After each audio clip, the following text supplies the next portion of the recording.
A couple of years ago, I created a startup that generated 10k of monthly recurring revenue at its peak, and I did it all by myself. Today, I'm gonna share everything about the crazy story behind RubyCademy. Prior to my entrepreneurial journey, I was a web developer. I was using the Ruby language with the Ruby on Rails framework. I was really passionate about this programming language. So passionate that in 2016, after 10 years of using this language, I decided to launch a blog. This blog aimed to cover the entirety of the language, like keywords, design patterns, and everything around the Ruby and Ruby on Rails environment. This blog was so successful that it generated millions of views per year.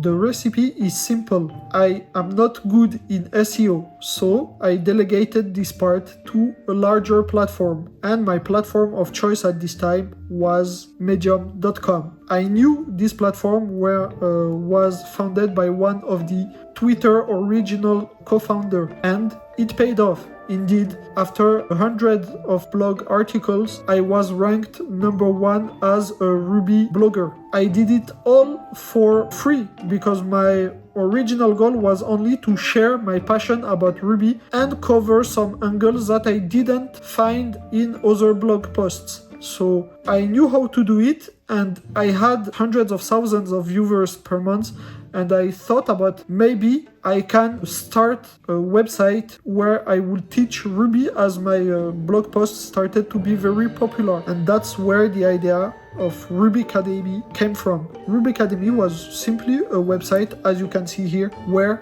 I decided to share my passion of Ruby and Ruby on Rails and go a step further, as I believe in education to not be that expensive. I gave all my knowledge for $80 per year, and instantly it became a success as I built an SEO mesh and I had a community gathering around my Ruby knowledge. It started quick, but after a couple of months, it started to stagnate. So I decided to add more funnels of communications. At this time, the two main funnels I decided to spend time on were LinkedIn and Twitter.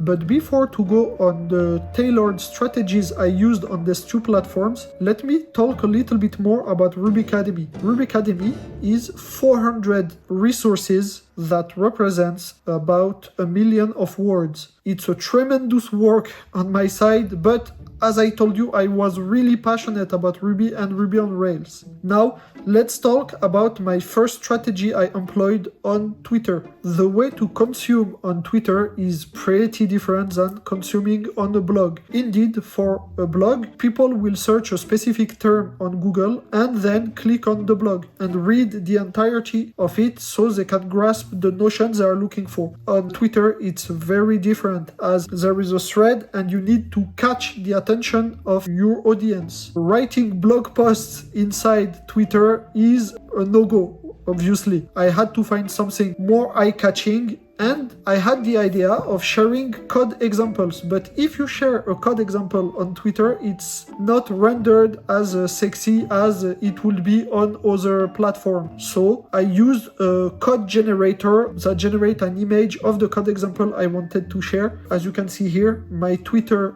account went up to 4,000 users. I remind you that is a professional account for my startup, and I shared hundreds of cards covering a lot of unknown methods. Now I talk a little bit technical, but for the developers that watch this video, I shared methods that are unknown, design patterns, etc., etc. And I also generated millions of views per year. On LinkedIn, the strategy was also different. I had 12,000 followers, as you can see here, but all of my work mainly occurred inside LinkedIn groups that are specific to Ruby and Ruby on Rails. And instead of sharing cards, as I did before, cards being the code examples I shared on Twitter, here the audience was more receptive to quizzes on LinkedIn. So what I did in actually a few minutes as an MVP is I created some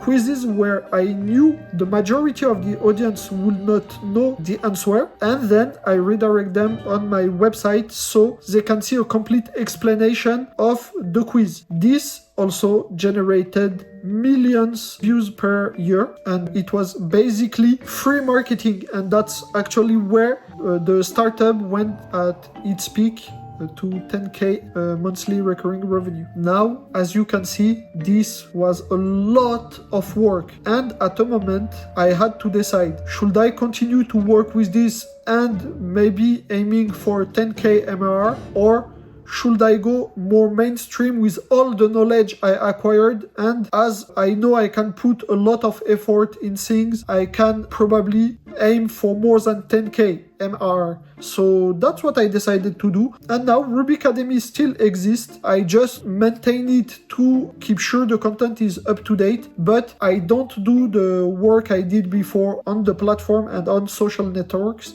So I consider it as a maintained project, but I don't put any more effort than that on it. So that's the story of RubyCademy. At the end, thanks to RubyCademy, I learned a lot about SEO, about how to generate an audience on social networks, about how to maintain a product that is online and with 12,000 users. I would say for a first startup, and noticing that I generated 10k MRR at a point with it, I consider it a first success for me, as it was my first product ever. The decision to stop the growth of RubyCademy was really hard for me, as it was my first baby, but at the end of the day, I don't regret it, as I learned a lot of things, and my goal is to use all my knowledge in terms of development and in terms of marketing and entrepreneurship to build mainstream products that can go viral. I hope you will follow me along the way and you will learn a lot with me.